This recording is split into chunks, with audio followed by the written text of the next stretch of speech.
굿모닝 좋은 아침입니다. 오늘은 12월 30일 목요일입니다.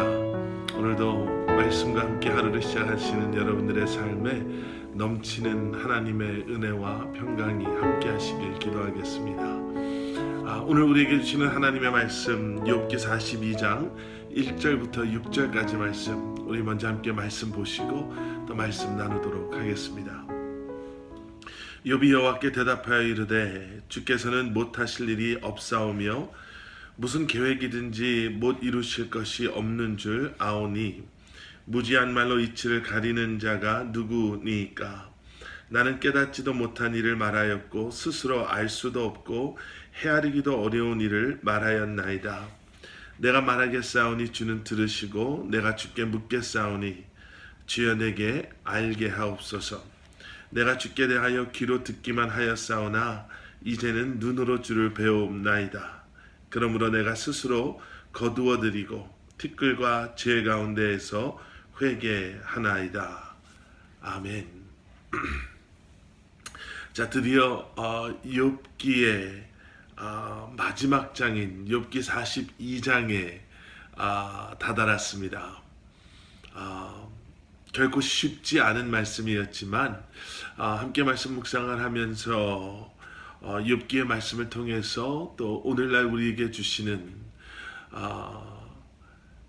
그러한 말씀이 무엇인지를 특별히 이해할 수 없는 상황 속에서 받아들이기 힘든 현실 속에서 살아가는 우리에게 하나님의 하나님 되심이 무엇인지를, 그리고 하나님의 주권이 계획하심이, 그리고 그 앞에 있는 우리는 어떠한 존재인가, 과연 우리는 어떠한 모습인가를 욥기의 말씀을 통해서 함께 보아왔습니다.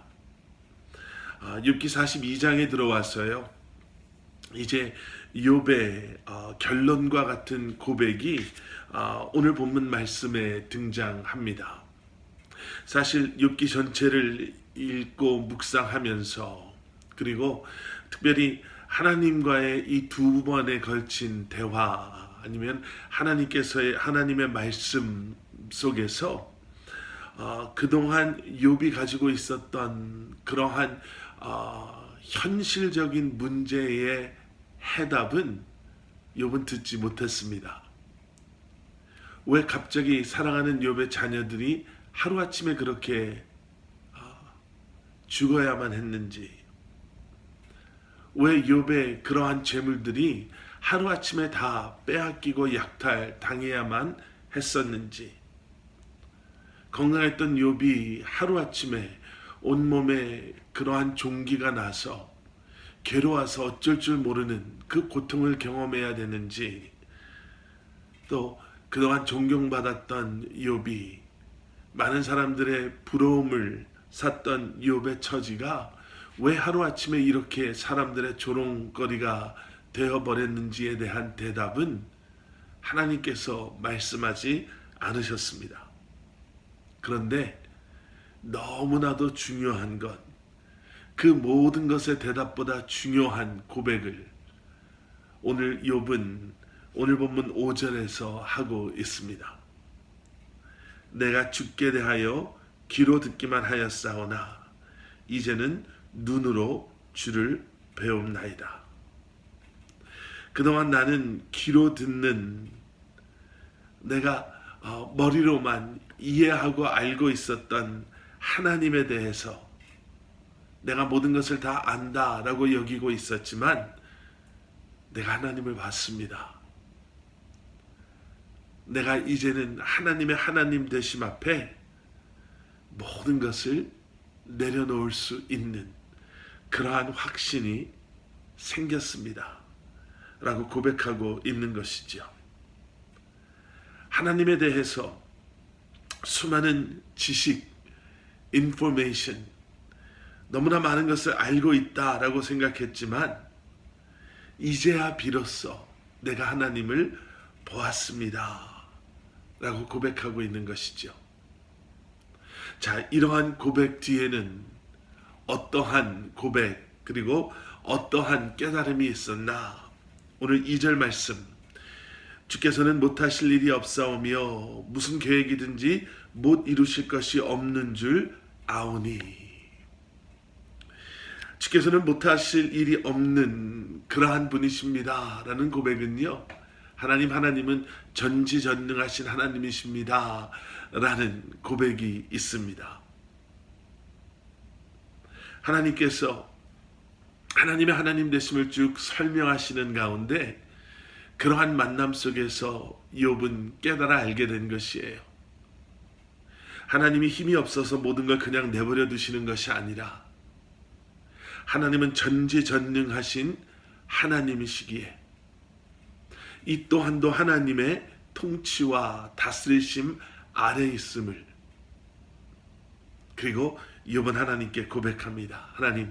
하나님은 그러한 하나님, 모든 것을 통치하시고 다스리시는 전지전능하신 하나님이십니다.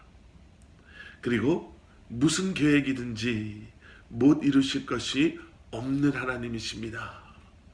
이것은 하나님의 주권을 인정하는 욥의 고백이지요. 하나님께서는 못 이루실 것이 없습니다. 모든 것은 하나님의 계획대로 하나님의 절대적인 주권 아래 이루어지고 행해지고 있습니다. 이 고백을 통해서 욥은 지금까지 자기가 하나님 앞에 내뱉었던 모든 것, 자신의 주장이 잘못된 것이었음을 인정하고 고백하고 있는 것이죠. 여러분, 전지전능하신 하나님을 우리가 만나면요, 하나님의 주권을 인정할 수밖에 없게 되고요. 그리고 그렇게 하나님의 주권을 인정하게 되는 우리는 5절에서의 그 고백처럼, 주님을 내가 배움나이다, 이 고백처럼 이제는 그러한 주님을 내가 전적으로 신뢰하겠습니다 라고 고백하게 되는 줄 믿습니다. 하나님 앞에 그러한 고백이 있으십니까? 아니면 아직도 욥의 5절 앞부분의 고백처럼 그저 주님께 대해 귀로 들은 것, 오랫동안 신앙생활을 한다고 하면서 교회를 다니면서 우리 안에 쌓여있는 하나님에 대한 이야기들을 그것이 전부인 것처럼 생각하며, 그것이 신앙이고 믿음인 것처럼 생각하며 혹시 우리는 살아가고 있지 않습니까? 저와 여러분의 삶 가운데서도 매일매일 주님을 경험하고 주님을 만나며 이제는 더 이상 우리의 머리의 지식이 아닌 삶의 경험이요, 말씀을 통해 보여주시는 그러한 주님과의 동행함 속에 주님을 신뢰하고 주님의 주권을 인정하며 주님과 늘 동행하는 진정한 그리스도인으로서의 삶을 살아가는 저와 여러분들 되시기를 주님의 이름으로 간절히 축원합니다. 하나님을 만나면, 부활하신 예수 그리스도를 만나면, 오늘도 살아 역사하시는 성령님과 동행하는 삶을 살아가면 여러분, 우리 안에는 분명히 다른 고백과 다른 삶의 모습이 있는 줄 믿습니다. 오늘도 저와 여러분이 그러한 삶을 살아가기를 주님의 이름으로 간절히 축원합니다. 함께 기도하시겠습니다. 사랑의 아버지 하나님, 감사합니다. 오늘도 부활하신 예수 그리스도와 깊은 만남과 교제함 속에 주님과 동행하는 삶을 살아가는 저희들 되게 하여 주시옵소서. 욥의 오늘 본문의 고백처럼 내가 주께 대하여 귀로 듣기만 하였사오나 이제는 내가 주를 배움나이다 고백하며 그러한 만남이 더 깊이를 더하며 그 만남을 통해 주님께서 기뻐 원하시는 삶을 살아내고 감당하는 저희들 되게 하여 주시옵소서. 예수 그리스도 이름 받들어 간절히 기도드렸사옵나이다. 아멘.